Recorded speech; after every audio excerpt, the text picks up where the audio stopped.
Men så opstod der jo den udfordring for dansk herredømme over Grønland, at efter 2. verdenskrig, da FN blev dannet, der står der sådan set sort på hvidt i FN-pagten, som både Danmark og Norge er med til at underskrive, at de medlemmer af FN, som har kolonier, det man kaldte ikke selvstyrende områder, de sådan set forpligtede sig til at give de her områder selvstyre.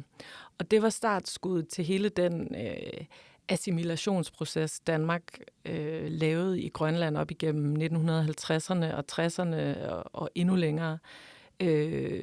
Fordi man simpelthen forsøgte at holde på kolonien, og den måde, man gjorde det på, det var ved at argumentere i FN, at Grønland var en naturlig del af Danmark. Man lavede grundloven i Danmark om i 1950'erne, så man faktisk gjorde Grønland til en form for amt i Danmark, og sagde, at det her det er slet ikke en koloni, det er en landsdel.